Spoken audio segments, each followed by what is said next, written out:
Hey YouTube, Mackintac here, and today I'm going to be doing another coaching session focused on ZvP with one of the viewers of my chat named Uncensored Thrak. I'm not currently live streaming, and nor is he, but I'm just recording this for educational purposes for YouTube. So I will be hopping into Discord with him in a moment, and we'll get into it. See you then. Me too. Hello, hello. Audio sound on my end good? Yeah. Should be fine. Just keep talking for a second so I can configure the volume.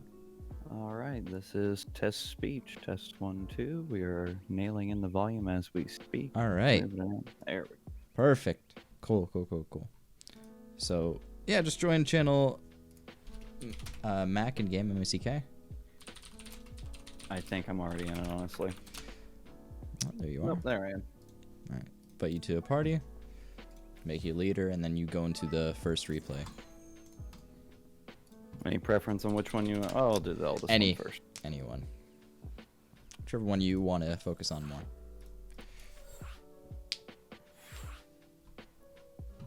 I feel like this one is definitely the one I want to focus on more. I had a good chance at it. No. Make me lobby host. Make me lobby host. No. Oh, shnikes. Okay. I didn't know how to make you lobby host. We'll exit. Yeah. We'll just... Sorry, I should have told you. You were talking. I didn't want to interrupt. Oh, I appreciate your kindness, but you gotta tone down the kindness. Kind of just have to bully me into what I need to do. Yeah, of course. Okay. Watch with others. Right click, promote to lobby host. There you go. Perfect. Yeah, the reason you do that is just so I can control the replay. That makes sense. Alright. ZvP. And you said this guy was a high diamond Protoss. Mid to high diamond on this guy. Alright. And what are you at right now? I am high platinum. Okay. This is a custom match. He's somebody from my clan, but I play against the higher tier players to kind of see what I'm going to be going up against later and force myself to improve bit by bit. Okay. So, just open a production tab and we'll just take a look at this. Speed through the beginning. Beginning usually doesn't have as much exciting stuff. He has one little play here. Okay. So he's just trying to cannon rush you, I guess? No, it's actually a bait if you look, because he has no forge. Interesting. And he didn't even intend on a forge. He was just making me pull workers to lose mining time. Okay, so against this sort of thing, what you really want to do is just keep one drone at every spot a cannon could be hidden and, like, walled in. So, like, where usually it's on the side. So where your drones are right now, you'll need one drone on the upper side of that pylon. You probably want one on the lower left side of the pylon that finished. But you don't need to be attacking it. You want to have some drones following that probe. Because him putting down these pylons and having one finish as well is actually a pretty huge blow to him too. Okay. Yeah, I think I actually stick 2 drones on it because I don't know why, if I'm going to be honest with you. Though I will mention on the back of this, while you're focusing on the pylons here, idle drones that you did mention, or idle larvae, could be making all those into drones right now. Yeah. Could be keeping up in supply with the Protoss. But it looks like this is absolutely a bait. So at this point, I would pull back my drones and send the Overlord out a bit, while keeping 2 over at the pylon, just in case another probe comes in and tries to put down a cannon. Okay, so basically just keep an eye on it, but don't necessarily overreact and pull 7 drones to kill it. Yeah, especially while it's still building. Just pull a couple, but not 7. Fakes are not really that common to see, which is why I say that.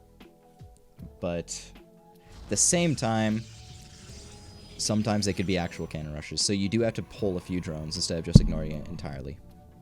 But very used to being a legitimate cannon rush. Yeah. That's why I went with the a little overzealous pull, because I'm just used to there being way too many cannon rushes in my elo. Yeah, I can understand that for sure. I mean, there are tons of cannon rushes at every elo. But you're running into some of the fakers, which you gotta sometimes call their bluff. Went double gateway to make a wall.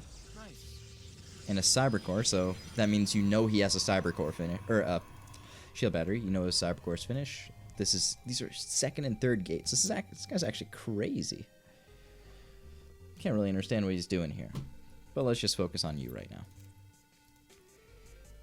So I had planned on doing some counterattack damage with these lings here. I was letting them group up so I could try and brute force my way in. Okay. And if I remember correctly, I actually pulled back. I'm not for sure, but I'm pretty sure I pulled back once I see that he's got his gate held. Well, yeah, just looking at it, you should be able to tell that you're not going to be able to break through that and get any real damage done because of the DPS of the Stalker and the tankiness, and DPS of the Zealot against your lings. Shield battery also finishing soon, so you're kind of on a timer anyways. Again, idle larva. You want to be spending that as soon as possible. Sitting on 3 is probably one of the worst things that could happen to a Zerg, excluding injects, of course. So if you just let your hatchery get up to 3 larvae, won't make any more, which kind of just destroys your place in the game. Like, you fall behind every single second. Yeah, it's like missing war pins as a Protoss. Exactly. Except for this also affects economy. Exactly. Okay. So you want to be, at the least, keeping that at 2. But ideally, you're spending it all as you can spend it whenever you get the resources to do so. Okay, so I'm going to watch from your camera. Inject. You can inject, but you're not. You're looking at the queen, though, but you're not injecting. What are you doing? Are you spamming right now? I have no idea. You're spam. Don't prioritize spam over macro. You do pull back the lings, which is a good call. But APM is what's the measure of how good I am, right? EPM is. Fool. Everyone always thinks that. Everyone always thinks that. Ay. I'm just trying to learn from my cannon rushing brethren in my elo. How? They usually only have 100 or less APM. They don't spam. That's fair. Fair. Okay. So there is something I want to point out here, but I want to see what happens in a second. Sending a ling on the map. Yeah, if I remember, I sent a couple out. Good thing to do usually if you don't see the technology of your opponent. I kind of just like to have a couple at the 3rd/4th location so I can see, okay, Protoss is approaching what's about to be the critical pain in the rear. I see. Yeah, that's usually a smart thing to do. Okay, so I'll pause it right now. Okay. So you are getting a layer. You have your 2nd and 3rd gases. Now, what are you planning on doing with that? Do you have a roach warren on the way? No, you don't, so you can't really take advantage of the gas right away. If I remember correctly, my thought process, this is guesstimation here. My thought process for this one was to go immediately into Hydra Lurker because of the fact that I wanted to get that as soon as possible and push into him before he transferred into Sky Toss. Okay. Well, if you're going to be doing that... I took them like that. So getting your layer at a decent time is a good thing to do for sure, but you have to know what's going on, because even with a delayed nexus like this dude did, he could actually be going to Twilight and doing like some sort of charge lot all in even. Like this is guys high diamond or mid diamond. They know how to make charge lots, and they do it a lot. Yeah. So you have nothing. A standard charge lot all in hits around like 5 minutes, a bit earlier than that. So one of the things people usually do is make a roach warren at 3:30 or 3:40 in order to get ready to combat that sort of thing if they scout it. So that's another thing that didn't really happen. You have no idea what's going on in his base. All you see is a Zealot and a Stalker and 3 warp gates. Warp gates finished. You have no information aside from that. He has his natural nexus down and a few probes on it. What could he be doing right now? He could be doing like anything. The map is dark and scary and full of Protoss units. Exactly. So one of the ways to get that scouting in, I see you only sent 1 Overlord across the map and you're not getting Overlord speed. One of the things you could have done is send both your Overlords across the map. Now, not usually the greatest thing to do for beginners, I think, because cannon rushes, first of all. But you can do something where you bring the 2nd Overlord to your natural, you have it chill there for a bit, like go around, and then you send it across the map. So you can get ready to get a nice Overlord scout So you can find out what tech he's going for around 3:30. Cyril does this. He usually hangs the Overlord. Can you see my pings right now? Are you viewing everyone? I'm about to be viewing everyone. No, I am. All right. So he sends the first Overlord, basically where you sent it. And he sends the second Overlord hanging around this area. Okay, that makes me feel better because in a later game you'll see I've adapted a new scouting path. First Overlord does still go there. Second Overlord goes from main base to third and hangs around here. And Okay, normally turns into an Overseer, and I'll get a Changeling in at the edge of the base and do a full scout at about 5.5 to 6. It's a little late, I know, but it's still me. I'm adapting it. Yeah. So that's good knowledge to have, to kind of have it hang around that gas geyser there. Yeah, having the one at the front of his natural is pretty good. Having the second one is amazing, but you don't want to wait to send it in till 5 minutes because that's when the attack's already at your base. Yeah. So Okay. trying to send it in for like 3:30 is a pretty good time. Sometimes even earlier, but in this case, 3:30 would do just fine because the Stargate isn't even done. And it's like 5 minutes into the game. So let's actually go back to 3:30 and let's see what you could have seen had you had the second Overlord across the map and sent it in. I'm curious when he puts down his tech. So he doesn't really put down any tech. Actually, this alone could give you a lot of information. If you sent your second Overlord in around now and got the information that he didn't really have anything in his base, what I would do immediately is... Oh, wow. You actually have no drones. You not making the drones earlier actually hurt you a lot more than I think you realize. Yeah, I think it's actually what cost me this game. Maybe. You'll see that later fight. So knowing that he has a delayed natural, and he went for 3 gates early on, with a Stalker too, a Stalker Zealot and a Shield Battery. He's playing hyper defensive. Honestly, if I had seen this at the time of the game, I probably would have went straight into a Roach Printer. A Roach Printer would have actually worked really well against this. I was going to say to put down a Roach Warren, because he could have hidden tech on the map. You do send your Lings around to scout for proxies. You should get into that habit if you don't see anything. That's another thing that you can see. When you send in your 3:30 scout, if you don't see anything, but he has a standard time natural, and he isn't really wasting a lot of his time of production here, then you can just tell that a Roach Warren will hold any gateway type of 4-gate, whatever they want to do. Okay. Also, the absence of any tech in here could be a proxy, so once you see that, sending the Link Scouts around the map is really good. I kind of double backed on my speech for a second. Sorry. No, I followed you. So, okay. I'm just trying to... This isn't something normal at all. If I see this in game, all I do is just put down a Roach Warrant and I feel like I'm fine. If I scout his base, but I also make sure to scout on the map for any proxies. Yeah, something I've had happen to me a lot. Are you on the Everyone Vision? Yes. So I know I've been encountering this a lot in my elo. Right over here, like right around this vague area outside the main, I would keep having proxy Stargate a lot, and I'll just have 3 Void Rays roll in on me. So again, as I said, when you scout his base and there's no tech in it, that's when you start scouting on the map for proxies. You'll be able to scout that location fairly quickly before like a Void Ray would get to your base. You can make some spores, and then you can also react to it with your Zerglings they already have made. This is extremely abnormal for him to not have put down any tech structure until 4 minutes into the game. So this is definitely not a normal scenario in the higher levels. But then again, you have to adapt to what you're playing against. The proxy Stargate type thing is kind of common, but it does get destroyed by scout, like proper scouting. Okay.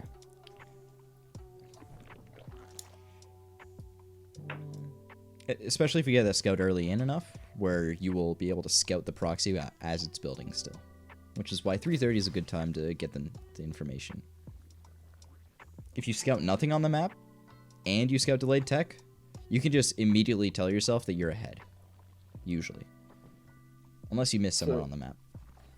This is obviously hypothetical, but if I had had the correct scouting information here and seen that I was, in theory ahead, which I'm not really ahead right now, but if I was, is the better bet to go ahead and take an additional expansion to try and get more ahead and saturate with that, or do I want to For example, go into the roach printer or something along those lines and see if I can just put the nail in the coffin early.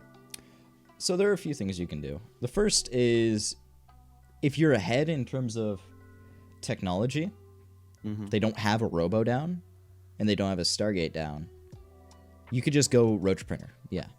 Roaches are very good. If he has a really late Stargate, he won't be able to make enough voids in time to survive against a lot of roaches. Same with a robo. He won't be able to make enough immortals in time to survive. He can make stalkers, basically, sentries, zealots, and adepts. Like those aren't really good against roaches. Stalkers kind of are, but not against like 40 roaches. Yeah, with enough brute force, you can just smash it. Yeah, exactly. Okay. Now, if you are ahead economically, that's when you want to start like playing safe or getting your static defense up, while keeping your economic lead and getting the information that'll let you know if the enemy's going to come attack you soon. Gateway attacks are something that happen. So if he just made a bunch of stalkers here and went across, this would kind of be scary for you because you don't have any units. 8 lings and a dream. Yeah. So a Roach Warren's a pretty good thing to build in general against early game Protoss. Especially when you're kind of blind, a Roach Warren's a pretty safe play to go with. Ideally, you wouldn't want to be blind in doing this type of thing, but it's a building you make almost every game anyways, because it has so many uses. The reason why 4-gate isn't popular anymore, like it was in Heart of the Swarm, aside from the increased economy, is the fact that roaches are available earlier. So, roaches are the way to beat a 4-gate, or basically any gateway type of all-in out there. Okay. Alright. Oh yeah, another thing I wanted to mention is, you get your gases really early. You did say you were going to go into Hydra Lurker, so it's good that you have the plan to spend those. But then again, you're also going for Hydra Lurker with no information in a very undefended state. You don't have any way to make decent units. You can only make Zerglings and Queens right now. So if you came across with units right now, you'd have no defense until your Hydra Den's done. Yeah, I think, if I remember correctly, I do put a Roach Warren down. It's just very off-kilter and very late in this game. Because my normal Roach Warren time is somewhere between 3:15 to 3:45, depending on if it's a Roach all-in for me, or if it's as just a standard building that's going down as defensive/offensive. It's my standard timing, but again, this game is what we're examining, so I can't go off of that. Okay. Well, I mean, that's a good thing to do. 3:15, you said if you're doing a timing attack? So if I'm doing an all-in, it's 3 to 3:15, and the all-in normally hits right between the 4 to 4:15 mark, and it's normally around somewhere between 12 to 20 roaches with Ling Flood to back it up. Okay. It's like a classic Ling Roach Ravager all-in. Okay, cool. Yeah, no, that makes sense. Another thing to point out real quick. Your droning, not the greatest, even now. Yeah. You prioritize getting your gases before saturating your third base at all, which is a misstep a lot of people do. You got the third base, so why not use the third base? If you're going to be teching up to layer tech really quickly and going for something off of a 2-base economy, then delay the third base a bit. You don't really need this until a bit later on if you're going for a 2-base build anyways. So that's why like 2-base Muta is a thing. They get the third base as the Spires building. You could do the same thing with Hydra Den here.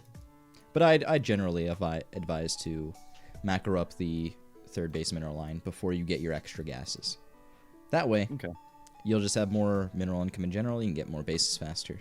And when it comes down to it, you'll have the money to make even more Hydras than you would otherwise with 2 bases. Opportune pause moment, by the way. I was completely supply blocked on that pause. Yeah. Supply blocks are really painful, but luckily you're not getting attacked right now. And you're not full on larva. I kind of get there. That's kind of been the theme of the entire first 5.5 minutes of this game, is I'm lucky I didn't get attacked. Oh yeah, big time. Okay, so I did put a Roach Warren down. Okay, he did. It's at 5:30 though, so kind of useless. Oh, wait, actually, never mind. You don't have a Hydralisk den now. Down. My bad. So you do not get the Hydralisk den when the layer's finished. So something's telling me you could have just delayed the layer. Yeah, I think the layer was an autopilot, and the rest of it's been off kilter. Like I'm just out of my normal play, but I can't for sure swear to that because I'm kind of confused looking at this replay on normal speed right now. I watched it in ×8 before I sent it to you. I see. So, whenever you're going to be spending your money, you want to have a plan for it. That's why I say get the gases later on, because if you get the gases now, and you don't use the gas, then why'd you get the gas? Like, you're going to have it later, yeah, but if you spend money more on minerals, you can, it's like an investment to increase your gas production later on. Getting this layer early hurts your economy a bit because you could be spending the resources elsewhere to help you out in the long run.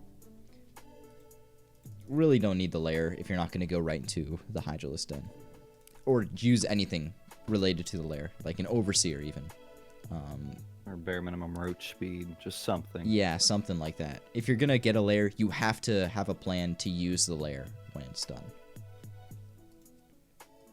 So this would actually be kind of good against Dark Templar, you having that there, but otherwise it's basically kind of just useless for a bit until you do put down the Hydro Den.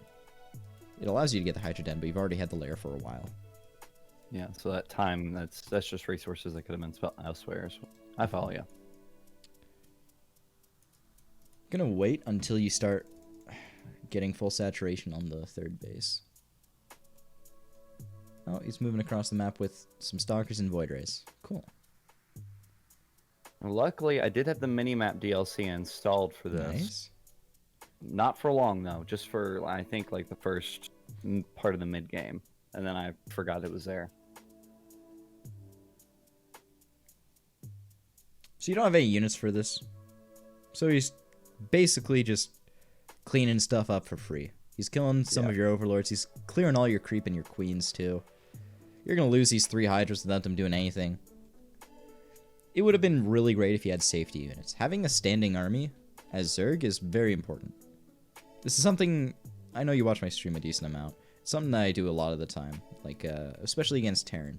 I like to have a lot of Zerglings alive. Maybe not Banelings. I turn them into Banelings when I scout that the enemy's pushing out, and I need to have the Banes.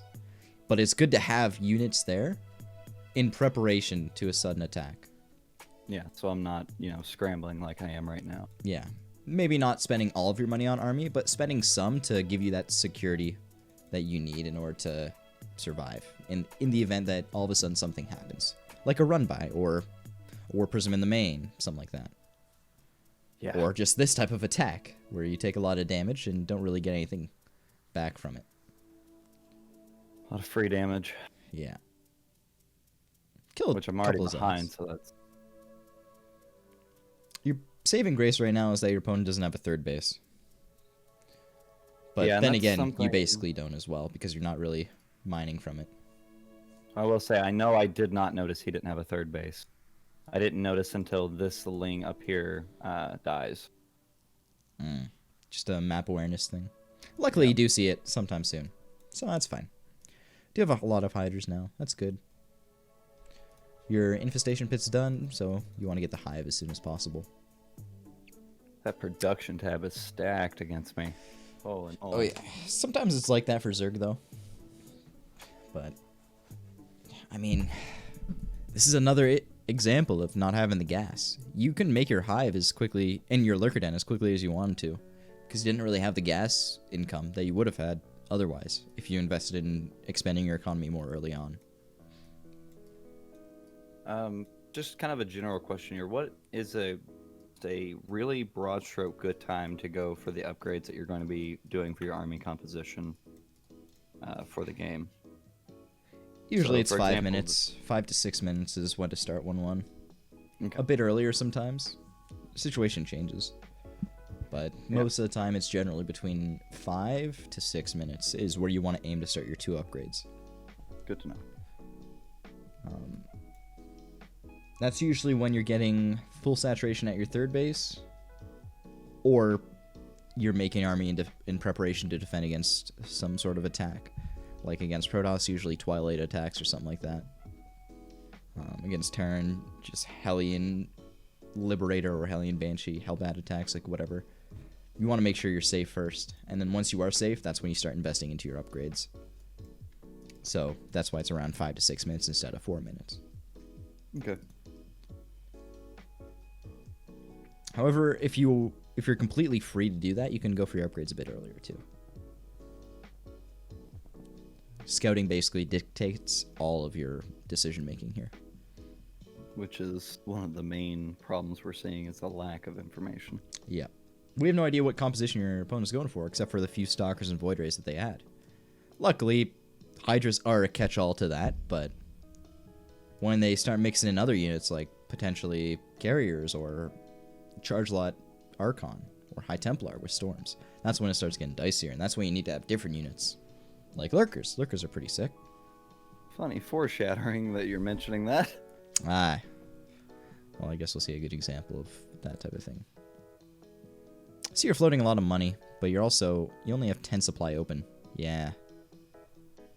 Gotta keep an eye on your supply. Just whenever you're not really doing anything, a really good thing to do is just glance at the top right and see what you got going on. There are definitely some openings you can take to just look at stuff like that. While you're spreading creep, for an example, you can glance up there. Yeah. Or whenever you're building units too. Okay, good fight here. You're going for the right thing to surround with the Lings. And then the Hydralisks go in afterwards. That top group of Hydras did get a little separated. I will say that was not on purpose. Yeah. I mean, it didn't It worked out. It worked out. But in general, yeah, you do want to kind of coordinate that. Okay. So respreading creep, I gotta say. The fact you're spreading creep is kind of neat. It's a good thing to do. Definitely not a top priority. I'm going to note this. I don't know why I did this. I think I was going to go for melee upgrades, but I did build a third Evo up there. I think my plan was Hydra, Lurker, Ling. I'm not for sure. I think it was just on the premise I planned on getting Cracklings, and they do a lot of damage if they have their upgrades. I see. So you choose upgrade for the upgrade for armor instead of going for the attack upgrade. So is that just because you were planning on not involving Lings at all this game, and then you decide later on? Lings were a little bit of an afterthought. The reason the armor upgrade's going right now, and I just started +2 missile just a second ago, is because the armor was late, because I remember I didn't have the money for it whenever I tried to do it. Because that was right as I just flooded a bunch of Hydras and spent my bank. I didn't have the gas. Yeah, if you have the extra resources, then it can't really hurt to get upgrades. But usually, Zerglings are made anyways. Late game, it's good to have like Cracklings, right? Yeah. But you have the triple Evo, so it doesn't matter. There's that Charge run by. Charge lot run by. Oh, there I it didn't is. see there was Charge. Oh yeah, those dudes are speedy. Goodbye economy. So yeah, you lost a decent amount of drones there. Lost some Hydras too. You could have an amazing army right now if you just spent all of your money. So if you just pressed S and the H key while selecting all of your bases, you could be at 160 supply. Just very easily. You have how many larvae? You have 21. So you can make a lot of units right now. If you made all those units as Hydras and then just went across the map, oh no, that was unfortunate. Yeah, that was so tragic. Oh, he's literally 1 HP. Yeah. You could have destroyed this guy if you just made all those Hydras and went across the map. Even A-moving, I think you would have won. I'm not too sure, actually. Actually, maybe, yeah. Since the updates that have happened to Protoss and the shift in the meta in ZvP, I've become very passive in it because I will say I don't fully comprehend how I'm supposed to play against Protoss yet. Because I have been playing more casually here recently, and with the changes to the Void Rays, the changes that changed the openers that they were going for a bit, I've kind of lost comprehension in the ZvP meta. I see. Yeah, Void Rays have kind of thrown a... what is it? You know when you put the thing in the bike wheel? Put like a... Thing in the... Are you talking about the playing card? No, I'm talking about like... Ah, never mind. It's kind of... threw a fork in the works or whatever. Kind of messed up the meta a bit. Yeah. It's like... Void Rays are something to be scared of, for sure. But at the same time, if your opponent isn't utilizing the strength of the Void Ray, which is to get map control and to like delay your fourth base for a while, then the game just kind of goes normally. You just make Hydras to beat Void Rays, and then you make Lurkers or Roaches to beat Charge Lots if they go that way.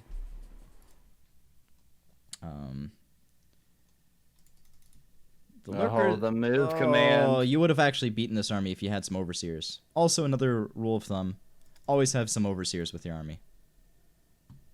Against every race. Party. Yeah. All army would have been useful there. They're hanging out. But you would normally I have a pseudo all army hotkey. If you click on one of my units, 4 is typically, I've got it a little messed up here. 4 is normally where my lurkers are for this composition. 5 is my hydras and lings, and 6 is the combo between all 3 plus my overseers. Okay. I know that's borderline irrelevant information, but I mean, it's good to have an overseer on every army hotkey. Just like add one in. Okay. Generally a good thing to do. Even with your spellcasters, it's good to have an overseer.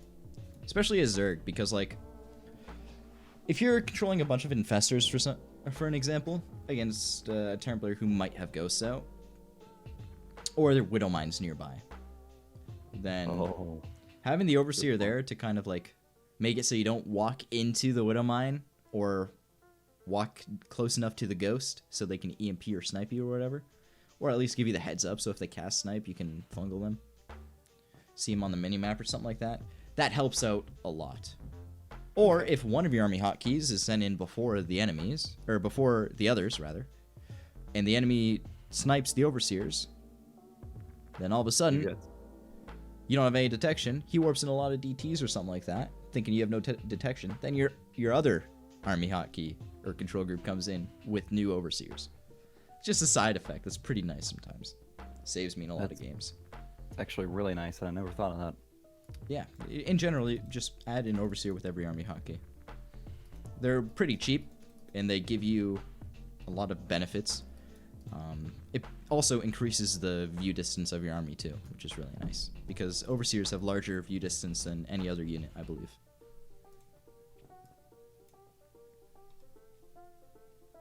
Okay, well, those hydras are gonna... oh no.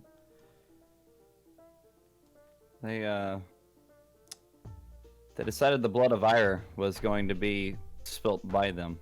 Yeah. I will say that.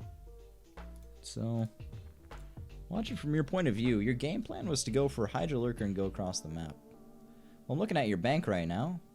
I'm looking at your larva again. Yeah. The lack of injects. That seems to be the main huge thing this game. Aside from scouting, not spending your money. You could be max. You could be 200 right now if you were just like properly spending your money. Very easily. You could be dwarfing his army in size. Just through injects, proper overlord timings, and just using all your larvae. You don't even need you wouldn't even need a micro against this guy. You would just remax. Just do that, yeah. Like you could beat this guy solely with your macro. Looking at how this game has gone. If you just cleaned up your injects, made sure you use your larva as soon as possible when it's available, and just proper overlord timings, making them when you're going to need them. Okay, so macro strong is the general gist of that. Yeah, I'd say the focus of your next games after this is definitely to just spend your larva as soon as possible, and prioritize drones before tech for the most part. Like start upgrading your tech when you like get your lair after you get some drones onto your third base. Okay. Gases are, again, more on a as you need or on demand type thing. You get more gases as you start getting more gas heavy stuff. Like if I'm going to go for my upgrades and I'm also getting a lair so I can get Baneling speed at a good time. I put down 2 more gases because I know I'm going to need 400 total gas by a decent time. So the extra gas from 2 geysers will be enough to bring me there right as my layer finishes, usually. If I'm just going to go for my upgrades without getting Baneling speed, I only need 2 total gases. And that'll get me to 250 minerals and 250 gas in time. While I can still keep up a nice mineral economy. And watching this game in normal speed, definitely making me regret the macro training that I skipped on. It's very, very important. Because definitely your level, I think Winter said this, and I gotta agree with him. More shit beats less shit when you're shit. The classic saying. If you could just focus, even a nice exercise for you to try would be just like trying to roach max, trying to get to 200 supply as soon as possible. Because if you can apply that to your games, then you could just win every game. Like if this is what they turn out to be like, as long as you're maxing out in time, you should just win a lot of your games. Nice that you're setting in your attack now, kind of as a counter attack while he's across the map. It's a good idea. Didn't realize those 3 lurkers actually held that attack off for a minute. I did not realize that. That's not normally a thing that happens, but you seeing his army without a position going in is like, hey, that works out. Thing is, though, I don't see any overseers with their army. What do you mean, Dark Templar thing? What? Dark Templar? What was that? Yeah. Oh, what was that about Storm earlier, by the way? Oh. Well. Yeah. Not even any attempts to get out of him. No, I was not there. I don't even think I was looking at my army then. You're still in a winning position, though. Like, you have an insane economy. If you're having trouble spending your money, by the way, and you're using all your larvae, which you shouldn't really be having too many issues as long as you're hitting in your injects properly. But if you are, and I do this a lot of the times in games against Terran players, yeah, macro hatches are the way to do it. They also really help you with your remax potential, too, if you have a strong economy. Might be a good idea to mix those in, too. Especially if you're going to be adding in Zerglings with your composition. Because they're very larva inefficient. I just glanced up to take a look in regards to the larva and everything on the units tab. Mm-hmm. And I noticed I only have 2 queens. It's kind of rough whenever I'm trying to... yeah, I just looked. I was like, oh, he mentioned injects. How many queens do I have? Not 1 for every hatch, and not, 1 to 2 for creep spread. That's kind of depressing. Yeah, you should absolutely try and get a queen for each base. You can kind of, like, not get a queen for your 6 and over bases, but, like, at least when up to your 5th base, you want to have a queen for each hatchery. I like to have right around 6 queens, I've found. 4 for injects reliably, a 5th one for if I need it, and a 6th one who's kind of just dotting creep around whenever, inevitably some of it gets cleared, which is happening both as we speak and really routinely in this match. A pretty common thing for Zergs to do is to have the queens for every hatch, but also, like, more than 1 creep queen. Against Terran, this is especially prevalent. Just the existence of having a bunch of extra queens is also pretty nice, because, like, if a run by goes to one of your bases and kills your queen, you'll immediately have those creep queens able to just inject, as well as still have energy to spread creep and help you defend against early game all-ins, which is very useful. Queens are a good unit. Yeah, I got to low Grandmaster building only queens with upgrades. Once upon a time. That is insane. Well, it's one of those things where if your mechanics are decent enough and your macro is good enough, then you could basically do anything to get Grandmaster. Fair enough. Like, you don't even need to worry too much about your composition sometimes. It just comes down to having more units. So you're saying sometimes you can take the approach that Cyril has done in a few of the, ESL Cups, or not ESL Cups, what was it? It was one of the tournaments I watched, and multiple of his games, he just didn't really worry about army comp. He was just beating down the front door and constantly remaxing. Yeah.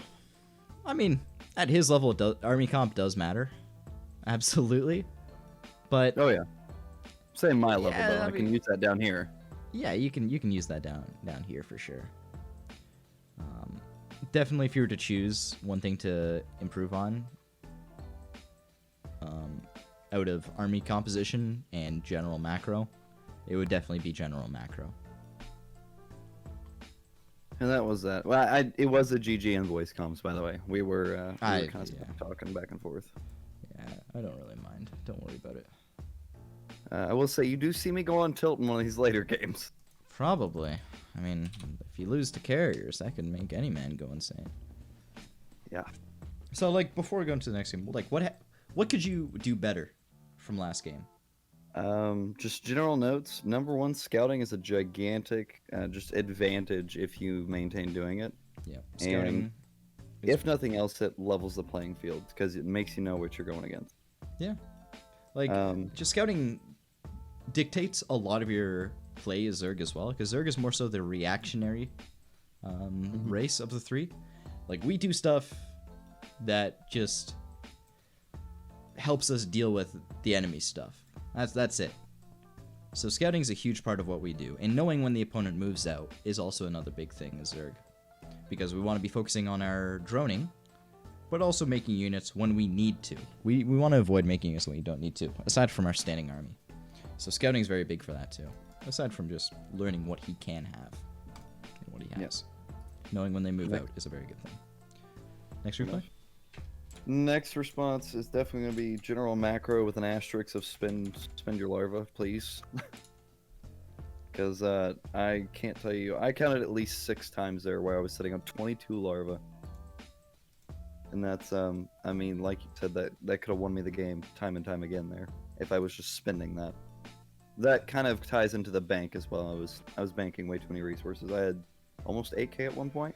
Oh yeah, you had a lot. You had like 7k, 3k several times, I think. And Yeah. that's 200 maxed out bank that you want to have. You don't want to have that when you're at 105 supply. 116 and a millionaire. Yeah. I tell you. After that, the main thing, like, that was really the main points that could have just changed that game was the scouting info, macroing like I should have been. Past that, don't overreact. That's another thing I wanted to take note there. Don't overreact to cannon rushes or / fake cannon rushes, because it does cost me early game economy. Yeah. And that also ties in with the macro point there, because I didn't macro during that. I didn't make any drones that I had like 250 minerals with 3 larvae. If they do leave the pylon alive, having a few drones down there is something that you should do. Yeah. But not having like 8 drones or 7 drones, I think you had down there, just to follow that. Because when he didn't put down a cannon after the pylon was finished, that should have been like your sign that he's not cannon rushing. Because 2 or 3 drones to kill it off and the rest back. Yeah, because they don't want to delay cannons, because the longer they delay cannons, that means the closer you are to getting Zerglings out. And when Zerglings are out, if they don't have any cannons up, then the cannon rush has failed. Okay. So, That's all I can recollect. Is there anything else you wanted to bring up about it? I mean, you got the nail on the head for the macro. That was the main thing that game. Yeah, it was painful to watch in normal speed. Yeah, well, it showed us some nice things that you can improve on.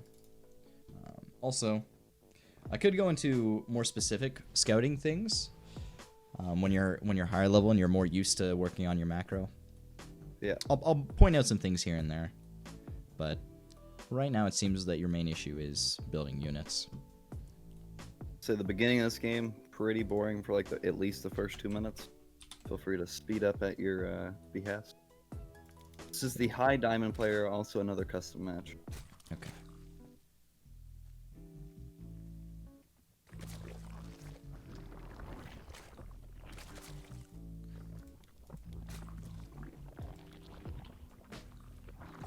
So, you did mention that your Overlord went on a weird path. Why'd you send it like this? Seems like it's doing Which nothing we're for a bit. looking at. Your second Overlord. Why'd you send it like down underneath your third base? Honestly, I have no idea on this one. That's not my normal scouting path either. I think it's the custom matches. Oh no, I know why. Darthritis is Dave Testa. I don't know if you know who he is, but he's I very know. common for his proxy stuff. So I see. Okay, so it's like a Yeah. thing that you do. this, Okay. it's a predetermined input Yeah. kind of thing. Yeah, I understand that. Metagame type thing. Yeah. Okay. Right now, you could be droning pretty hard, and you are droning pretty hard. Injects immediately as your queens finish. Like you don't want to delay. Overlord, and then drones. You made drones instead. So it would have actually been better to make an Overlord and then 2 drones, because that way your Overlord comes out when your injects, around the time your injects finish. Okay. So that way you'll be able to take advantage of the injects right away, without them like being idle on your hatchery. And your hatchery's not spawning any more larvae, so you're falling behind. Okay. That's what's gonna happen. Like we're gonna, I guarantee we're gonna see that. And Overlord's on the way. Injects are done though, and There's that supply cap. Yep, for 16 seconds nearly. Your hatcheries weren't producing anything more. Oh wait, your natural hatchery is still not producing any more larvae. So every second, I did say this in the first game, every second your hatchery is at 3 larvae, you are falling behind. That's just something that you should not allow to happen in the early game. Later on, it's more fine, but in the early game, it's more about getting as much stuff done as soon as possible. Any idle time is hurting you tremendously. Nice job catching that adept. Could be on a slightly earlier third, but you know, that's okay. And then the Roachhorn. Okay. So, you do see the Void Ray. That's kind of like a saving grace for you. But had you not seen the Void Ray, and had you seen, like, nothing, you could have died again to a Twilight All-In that happens. Even though you have a Roachhorn, like, on the way, you would have died to a bunch of charge lots coming up. Because you also need time to make roaches, too. There is still time for me to die to that game, I promise you. I promise you. That opportunity is not gone. Okay, so as soon as you see the Void Ray, first reaction should be to make a bunch of queens. Now, this is actually a call where the lair isn't a bad idea, because getting to Hydras against Mass Void Ray is really good. But you gotta make sure that after they go Void Ray, the follow-up scout is very big. So getting Overlord Speed and Overseer into his base is pretty vital. Okay. Something I lost to today against a 4.8k player when I was on my 5.6k EU account. I lost to a guy going 2 Void Rays into charge lots. That's infuriating. Because I didn't make my safety Roachhorn at 430, and I didn't follow up scout to see what was happening. I will say this is a multi-prong layer, both for Overseers and Hydras, because Mr. Darthritis Dave Testa is renowned for his Dark Templar, and he has screwed me over with them so many times. All right, well, that's good. Overseers are really good at that, at keeping them alive. A lot of things, though, you should be doing reactionary. You shouldn't be just metagaming all the time. Metagaming is good, but if you play this guy in a tournament, and you know what he does, if he doesn't do any of that in the tournament... Oh, I'm just boned. Then you're just boned. Yeah, you're screwed. You're dead. You're done. You're done. Not making any money. Yeah. So it's good to metagame to a certain extent, but also play very reactionary. Get your scouting in. You don't want to be blind. Sometimes you can be blind, but most of the time you don't want to. You want to avoid being such. I will say this game, you droning up your third base earlier is really good, and getting your fourth base. This is a good time to get your fourth base if you're safe. Your droning this game is much better, and your larva usage is so much better. I say that, and you are floating 8 larvae. It was good for a moment. I mean, it's still much better than the other game. If you compared this time, 645 in your supply, and like what stage you're at, to last game's, I guarantee you'll be more ahead this game. I think it was at 68 last game time. Yeah. Like, your economy's just so much better.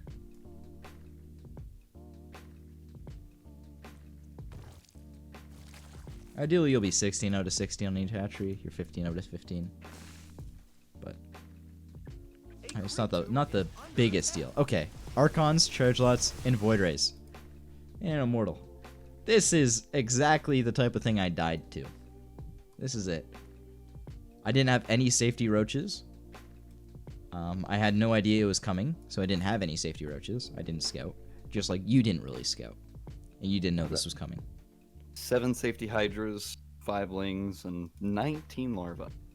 That gets destroyed by 10 charge lots. He doesn't have 10, but 10 charge lots alone would have killed your army there.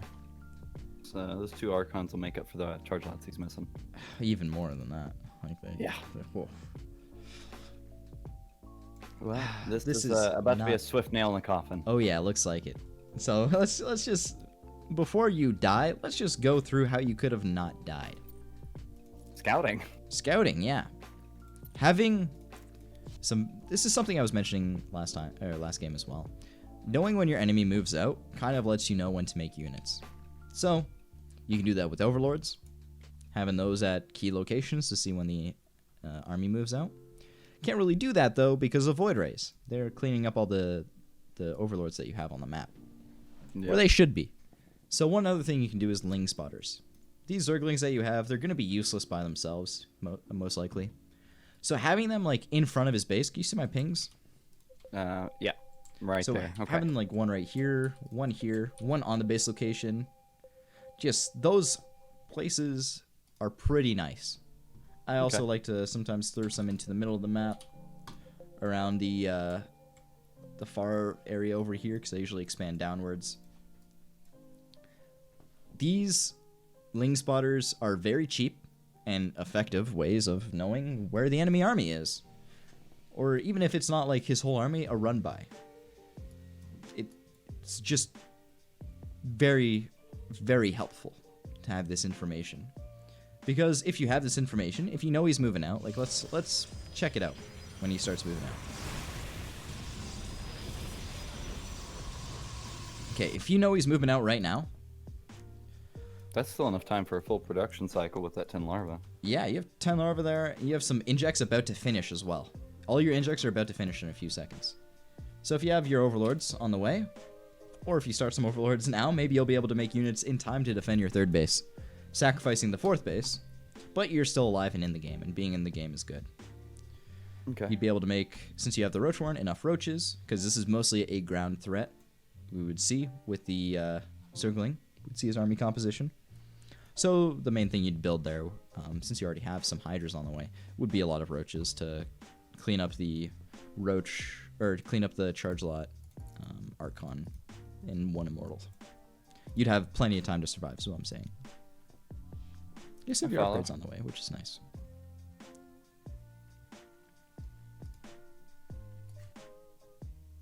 Oh, he even delays and goes like to the rich base first. Inject's done. All the roaches could be on the started now. You could have 20 roaches on the way.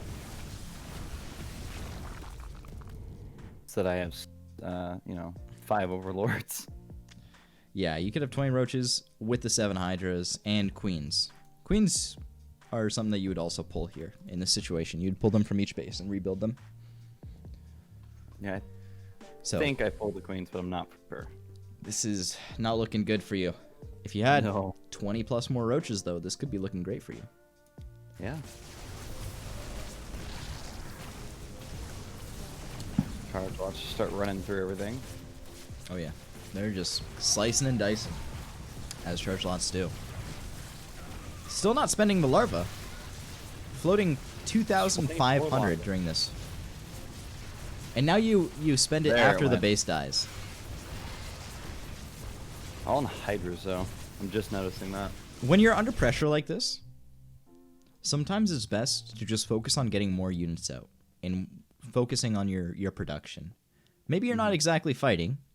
One thing that you should do is when there's an army at your doorstep, pull your army back a little bit. Just right-click it back a little bit to give you some time to go through your bases, get your injects done, and also start building more units. Getting those units made, especially in Roach versus Roach, for example. Defender's Advantage can help you clean up really easily, as long as you're hitting your injects. That's how I win a lot of my Roach versus Roach games against like timing attacks. I just focus on getting my injects out and just having more roaches than him. Because it takes time for them to get units across the map usually. Like Immortals or Void Rays. They can warp in Archons and Charge Lots, yeah, but like the anti-armor units are not going to really be here. So if you keep like getting your injects in, your larva production making more roaches, you will hold this pretty easily. It's not really the situation right now, is it? No, this is the nail in the coffin. I realized he's got a third up. I think if I remember correctly, I just asked him in voice because I had an inkling that he had his third up. And then I saw this warping in my main, and we're about to GG out in just a second. This is still holdable. Oh, you could have killed that Archon! He recalled. Hold on, I didn't even see that he recalled that. I thought I killed it in the game. So you're still alive, but you're basically dead. Yeah. I would probably play a game out from this position. Actually, would I? No, because he has a third base. All these Hydras get toasted. Oh yeah, now I wouldn't. If I cleaned up perfectly, then I could have done something, I think, but it's generally just a good idea to leave. Losing those Hydras was my nail in the coffin there. Well, you know, aside from the third and the fourth and my economy. You know what? Let's not talk about that. We've already talked about it plenty. Yeah. So. Anything specific you want to hammer on here? Again, you're spending. Better, totally improved. It was, but you didn't have any units made this time. Yeah. That was kind of an issue the last time as well, but like you kind of froze up when he was attacking you. Yeah. And you just didn't make units. You should be just when you're don't stare at a fight. Staring at a fight is a bad habit to get into because you're usually not doing anything when you're staring at a fight. You just want to see the outcome of it. A thing that you can be doing while you're staring at a fight is just pressing your hatchery hotkey and then going to just build more units to reinforce. You can still look at the fight, but you can just like 5S and then hold down R. Barely any actions they have to do, and then you add them to your hotkey and you just keep on watching the fight. Like it's so easy to start making more reinforcements once you get used to it. It's pretty hard to do actively when you don't do it too often. But if it's something you go ahead. Yeah, if you can get into the habit of it now, since you're still relatively new to StarCraft, to my knowledge. Right. New TM. Didn't you I played Brood War way back in the day. I played Wings of Liberty when it came out for like 2 weeks, played the campaign, and then I just picked it back up 4 or 5 months ago, and I've been playing off and on casually. Yeah, so getting used to just like working on your macro cycles can bring you a long way. There are ways to focus on them by every time you inject, make some overlords. So that way you'll have the supply open to take advantage of the larvae that finish. It's like a thing you can keep in mind. Yeah, whenever you get an inject done, an inject can be anywhere between 3 supply worth of units to I think 18 supply worth of units because of ultras. We don't use paperless in the CLO. Yeah, I mean I barely use them at high elo too. So everybody builds immortals. Every inject is basically, it could be 6 supply just from the 3 larvae alone for each base that you inject. So it's a good idea a good idea to make an overlord because an overlord is 8 supply. Let's think that the hatchery makes 2 larvae in the time then inject goes through. An overlord plus 4 roaches. That's perfect. Yeah. You can continuously just make overlords and roaches with that type of thing.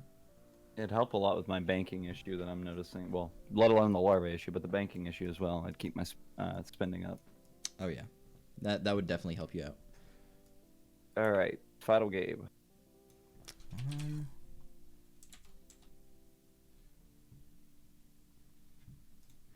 Final game. Yeah, from that game, what did you pick up? Let's just go through that briefly. Not as long as we went over it the first time. brief overview. If I had just had scouting out, even though it wasn't overlords, if I had a couple spotterlings, I could have, even though I'm not doing my larva and bank spending well, scouterlings could have saved me there, and honestly could have put me completely at a win, because that was for the most part a 2-base all-in with a 3rd base as an afterthought. Because he didn't put up his 3rd base until over halfway through that attack. It finished at the very end of it. If you would have had also a Ling or an Overlord near that 3rd base, I think you did have an Overlord there. Yeah, but if it's after 5 minutes, that's usually like, okay, he's building other stuff before his base. He's making something dangerous. Because if they're not teching up and they're going for a 3rd base at a decent time, it's usually before 5 minutes, like 4:20 around then. But if it's like past that 5-minute mark, that's when I've got goosebumps. I'm scared. If I don't have any knowledge, there's something going on. I want to find out. So that's another indicator of you should be scared. Make some defensive units maybe if you can't get a scout in. Get some Ling spotters on the map to see if he has any army units on the map. Just some things to keep in mind. Okay. So I'm noticing a very common theme here, which is basically spend your bank, spend your larva, and scouting. That's the biggest thing for you. Spending your larva and your money. Because you're floating in incredible amount of resources. World Hugger almost. Yeah, man. Like, that's maybe even 2 times over. I don't know. I don't know how I managed this, by the way, but all these games were all ground Protoss. This one is a ground Protoss game as well, which this is a ladder game, so there's no metagaming, etc. But see, this is my normal Overlord scouting path. I send it out all the way to the 3rd, just in case of proxy stuff that's happening over there, and then down. Okay. And it hangs out around here. So instead of sending the Overlord over to the 3rd base, you can usually know if it's a proxy or not by your first Overlord. Oh, by if he's building the gate and cybernetics at the front, and etc. Yeah, usually. Like the Nexus is usually a tell as well. If they do like the weird gateway in Cybercore at their main ramp, the natural Nexus is usually a tell. Okay.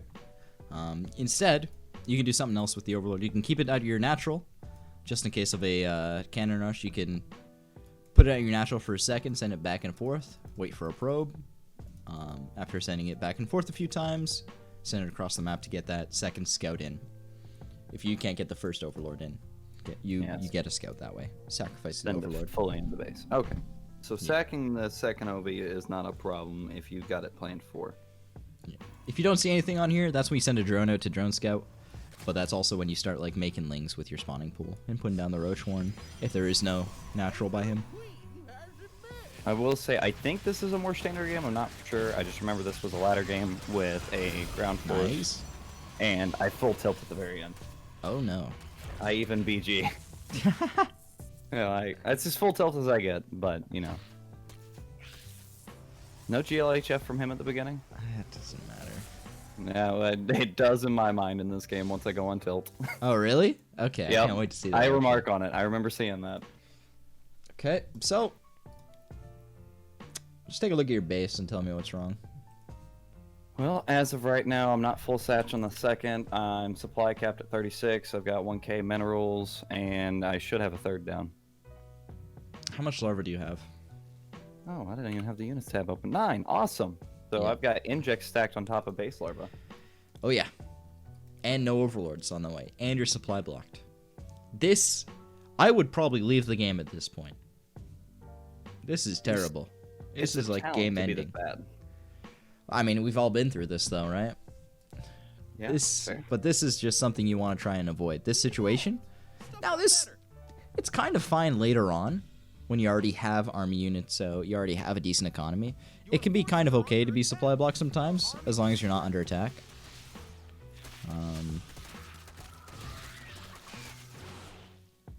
Okay, you realize afterwards. I don't remember why I went in with the lings here. I don't remember if I was just trying for eco damage. No, that's the better thing to do.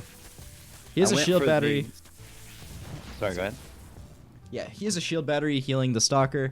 So you either want to like kill the stalker if you can get a full surround on it. You can actually out DPS it. If you can't, then you just run away. But since you were able to get into his base, getting the scout off and going away from the shield battery is the best thing to do.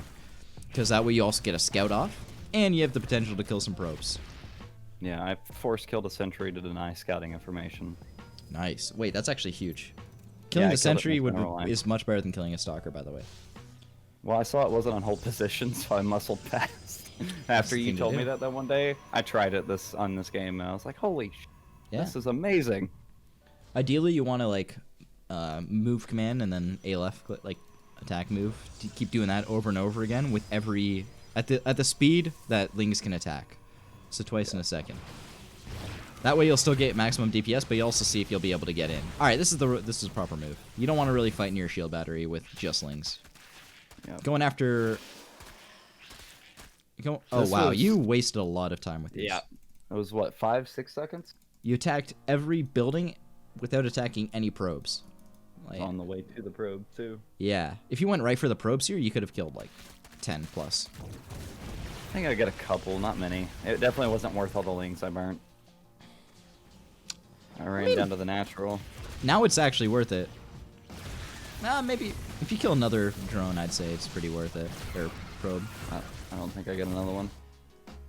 Well, I mean, it's worth the lost mining time in his main base. So you just AFK'd all those. Okay, so you saw that he has an immortal out. You saw that he doesn't really have anything else. He's going for a gateway robo all in. Do you know how to hold these? Honestly, no. I don't know. Alright. So the idea is you get your third base down, you get full saturation at your main and natural, and you make a lot of roaches. You just continuously make roaches until you see these like halfway across the map through whatever means. Like you see he's moving out or something like that. That's when you put all your gas into Ravagers and then all your minerals into Lings from then on. So that way you have Ravagers in order to break force fields or force out micro with the corrosive files. They also do more DPS than a Roach, I believe, and more range. In this elo, it's more accurate to just land the piles because they don't ever micro away from them. Yeah, there you go. You can get free damage. Force fields, or corrosive files are basically force fields that do damage if you don't move. I will say, this is something wild I've never seen before. It's just 4 gates to block off a ramp. This is pretty common. I tried to send multiple run-bys up through that path. Like, I think even shift-clicking them up to that path, to that mineral line, and then attack move. But they just go around and get slaughtered at this choke right here. And it confuses me. I never even looked. Yeah, so you can just go up there and you can attack the gateways. Because if you go up the ramp, he can't attack your units. Like, he's on the other side of the gateways. That's a full wall. He has to go around in order to attack your units. You can fight him on open terrain. You can get a full surround if he does that. Like, these are basically free gateways. Yeah, free gateways or free army if he gets out of position. Yeah, you can take advantage of people walling like this. Now, these are pretty good types of walls if they have a lot of cannons here and they're playing really turtly. But if he's just playing pretty standard, then you can take advantage of this type of thing. Again, scouting is subpar. I've just got Overlord chilling on pillar and out in the middle of the ocean. I'm just kind of trying to pick apart my own gameplay here. Oh, that's good. Just watch from your point of view. You don't really know what he's doing now. We don't know that he has a third base. If he moved right across the map after you saw all of his units, you would have died. You're making Hydras. Don't make Hydras unless like you're going to do something good with them. Hydras are much more expensive than Roaches. They are twice the amount of gas, and they are a third more minerals. If you're going to be getting units to survive against a ground Protoss attack, and you don't have an insane economy, you don't want to be spending the money on Hydras. You want to spend the money on Roaches, usually. Fair. And then adding in the Hydras as your safer. Do you want to talk about the worker camp? Because I just looked at that. Yeah. Not really. Don't want to. I mean, I've already gone through that a bunch. I kind of didn't want to be like a broken record. It's okay. But that is another thing this game as well. You're saturating your gases without saturating your minerals. And you're not going for mutas. So... I don't think I've ever had a game before this one where I was outworkered by a Protoss. Well, that's insane to me. That's something that will happen a lot, though, if you're not spending your larva properly. because chrono boosting probes out actually gets probes out at a decent rate. So if you're not taking advantage of your injects, then you could easily fall behind in worker counts at the higher levels. Good to know. It's definitely been an overarching theme of spin your freaking larva. Yep, even now. Not spending your larva. You have supply open, but you're not doing anything. I think I can save you some time. I'm pretty sure until he moves out again, there's no real action here. Okay, so let's just skip Unless through there's this. anything important that you need to know in this middle area. Droning up and making lings, and then hydras. Ling hydra's pretty bad, actually. As far as compositions go, it's one of the worst comps. Now, Yeah, this was it. These lings over here, they're checking. And I had them shift clicked all the way over to this bottom right corner and then try to send them in. And it just hits this gateway wall and I just get so confused. oh yeah, they Oh, keep. it just goes around it. Yeah, so he did another wall, right? Yeah, he did. Wow. So when your lings just path around, it's pretty obvious that there's a full wall. Yeah, at my elo, where this Protoss is at right now is kind of like a nail in the coffin for me. Because even with remaxing, Protoss just have really good units. True. And I just get smashed every time that a Protoss gets this critical mass of 4 full base saturation or more. Why do you exactly think that is? I think a lot of it's the lack of scouting information and the lack of macroing properly. Because if I macroed properly, like you said, I could repeatedly. Because he's at 200, I'm at 181 out of 182. Not just the fact that I'm not maxed. I'm not even able to get to max supply with how I've been operating. My economy suffered for it. Well, what about when it comes to attacking your opponent? You said this is like the nail in the coffin. Even if you keep remaxing, you wouldn't be able to beat them. It's not that I can keep remaxing and be able to beat them. It's that the way I'm conducting my game prevents me from being able to remax repeatedly to beat them. I think is more so the problem. I'm conducting it to where I'm not able to do the remaxing that I need to do. Okay. Since I'm not conducting, army comps correctly, I need to at least do the macro correctly so I can remax and brute force through it. Yeah, that's one way to do it. Also, you are using siege units, so you could actually set up some pretty nice sieges against this type of composition. I just wanted to add that in. Against his comp, you have a lot of leverage with Lurker Hydra. Positioning is a big thing, too. Very big thing for Zerg. But we can go into that another time. I think the main thing to focus on here is your macro. Just is abysmal. Pretty not great, let's just say. I don't want to be too harsh, but oh no, you could be frank. It's okay. The thing is, you can be so much further ahead right now, but you're hurting yourself here. The opponent isn't outplaying you. I mean, technically they are, but it's mostly you're outplaying yourself. I mean, you're losing to yourself right now. You're not even spending your money properly the whole game when you could be pretty easily. Just takes a few keystrokes. I'm just realizing that I got Banes with Bane speed. I don't think I have a single Baneling. Well, yeah. Ling Bane Hydra, I think, is what you were thinking of going into defensively, which is a good transitional composition to getting to Lurker Hydra. Because you're not going to have Lurkers too early on, right? Yeah. And if they come across with, like, Immortal Archon Sentry Charge a lot. Oh, fight going on here. Not a good one. Not bad. I mean, he's actually kind of meat grinding. Yeah. So that's why Lurkers are really sick. Because they're kind of like siege tanks, but they attack every unit in front of it. In a line, yeah. Which makes them really good against charge lots and archons. Because you can attack immortals at the same time as you're attacking charge lots and archons. Yeah. Even more so if you have the upgrades. You're going double spire. Incredible. Well, I was going respect double spire. Because I appreciate that. But I was going double spire because I expected, okay, he just meat grindered a shit ton of his army. Pardon my French there. And I just honestly expected him to go straight into Sky Toss. Like, that's what I face constantly on the ladder is Sky Toss. Yeah, it's a pretty common thing. When they see Lurkers, the usual transition is go right into Sky Toss. Because once Zerg gets their Lurker Hydra Viper in, that's when ground compositions by Protoss just lose. Yeah. Or at least they're supposed to. We'll talk about that here in another 5 minutes. So if you think that's going to happen, sending in an Overlord Scout to see if he's putting down Stargates or a Fleet Beacon can let you know that. Yeah. If he's not doing that, then you don't need to put the heavy investment into a Spire. Or 2 Spires, rather. Because double Spire is actually a pretty big investment. I think I even get 1/1 upgrades on it as well. That is good to do, again, if he has the Stargates. Yeah, but I did it blind, and it, I rock, paper, scissored myself into just losing there. It's also a nice thing you can do that, or it's a nice thing you can do when you have an amazing economy and bank, but, like, you don't have the greatest army, your bank isn't that large yet, because you need to spend a lot of gas to make lurkers right now, because you're mostly a Hydra army.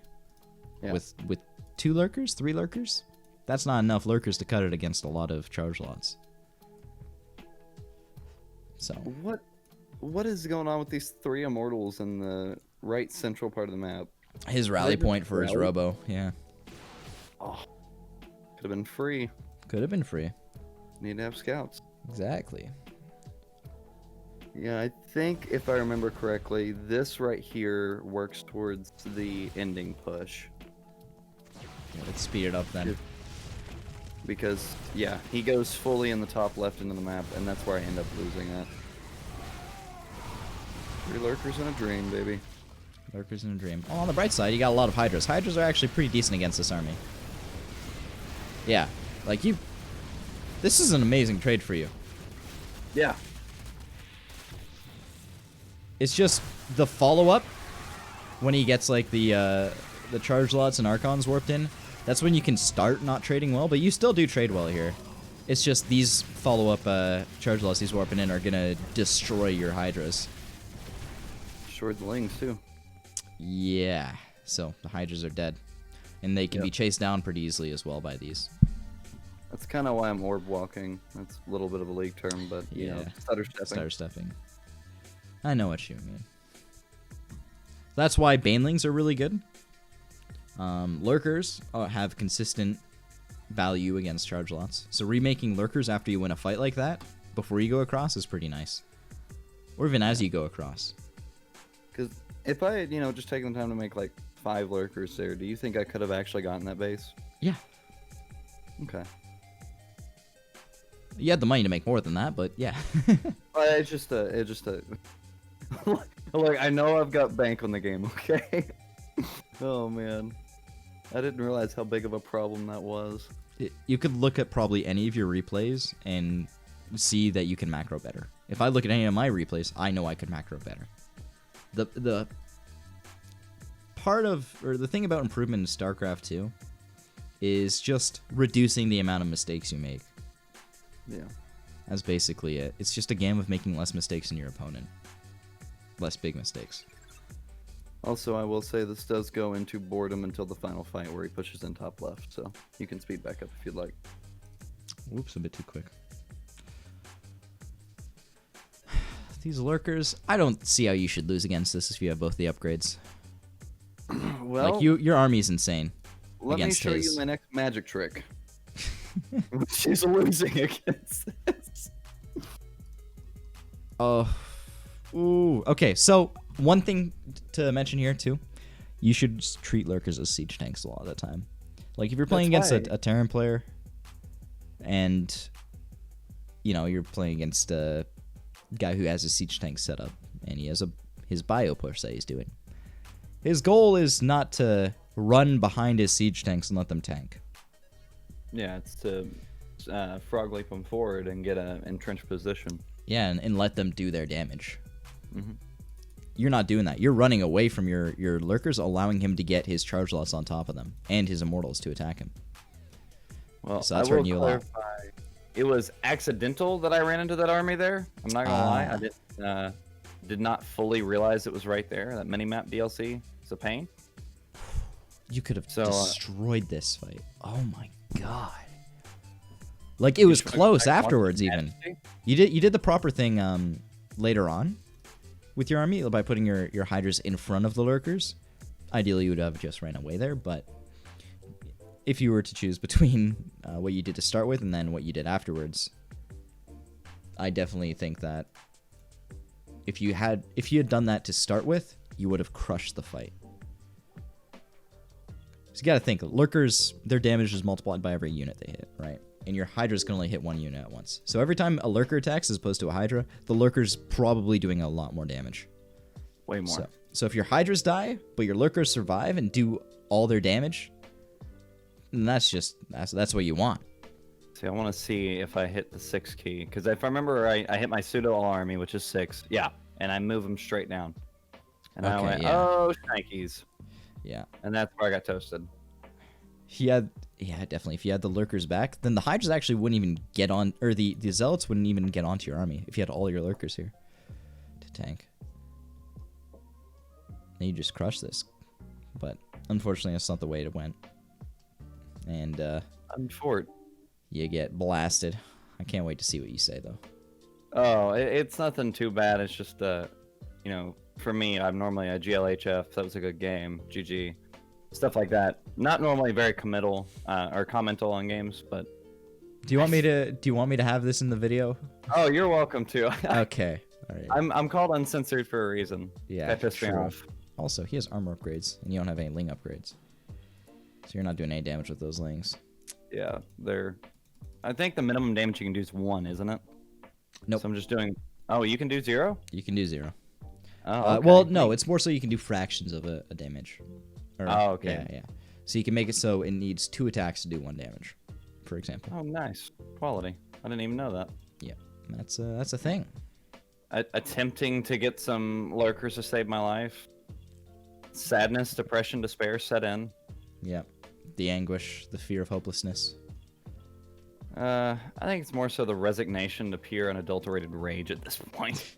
Basically me earlier today, playing against Protoss. Alright. Feels Protoss Deathball with LG. GG's.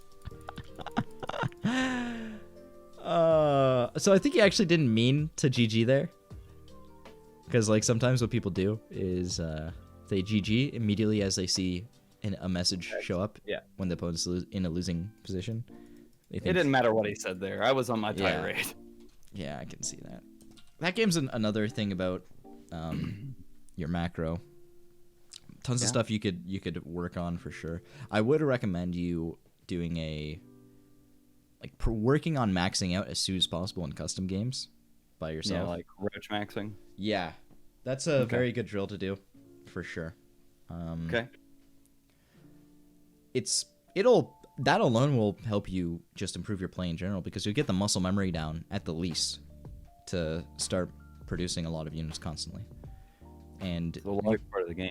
Yeah, it's your autopilot's a huge part of StarCraft. Like it's what keeps you going in games too. That's why a lot of people are actually kind of shaken when they're in uncomfortable situations because their autopilot's off. But if you can make your autopilot just like focus on the standard stuff, then you should be pretty fine. Okay. It's okay if you put this in the video, this part that I'm about to say. It's just a curiosity question. Do you have any predictions for where I theoretically will skill cap if I'm able to fix these issues? If you're able to fix these issues, you can get to Masters. Okay. I think Masters players aren't good. They just make more units. That's it. That's basically it. More shit beats less shit. Yeah, again, I got to low grandmaster making just queens with upgrades. So that still blows my mind. Yeah, I even ran into Florencio on my way up with mass queens. I haven't had that. I played Pilly Pilly on one of his Smurfs once. That was depression. That was a 5.5 minute game of despair. Oh, I held the first batch of adepts. Did you? Yeah, actually, I killed the first 8, and then he turned around with 20. They're the most grandmasters. No, not really. I just knew it was coming. Fair enough. All right. Well, I guess that's it. That's all for me. Look forward to you working on these. I really want to see. I want you to actually send me a replay of you doing a Roach Max, and then I'll just give you some messages. Okay. To help you improve that. And I'll we'll do the same, and I'll send you that replay too. All right. That'll be a good comparison. Yeah. Well, thank you for the time, and I will try and take all this into account. I took some notes throughout that, so hopefully we'll see some improvement. Hell yeah. All right, man. Have a good one, dude. You too. See ya. All right, so I just got done coaching Thrak. He's a viewer in my chat. He's around a lot, and he has some free coaching sessions built up. So that was mainly just him not really macroing properly, to say the least. And it's one thing he could improve on that could just win him games flat out. Just better macro. So hope that's at least something that you guys picked up from this video. And went on a bit longer than I expected it to. I think it was like an hour 20. But, you know, that's fine. Thrak's a cool dude. I'll spend the extra time helping him out. Usually it's only an hour. But he's a pretty nice guy. So, yeah, that's it. Thanks for watching, guys. If you have any feedback to help me improve with my coaching, please let me know. Like, I want to become better at teaching. So if you guys help me out, then it helps me a great deal. I'd appreciate it. All right, guys. Have a good one. See ya.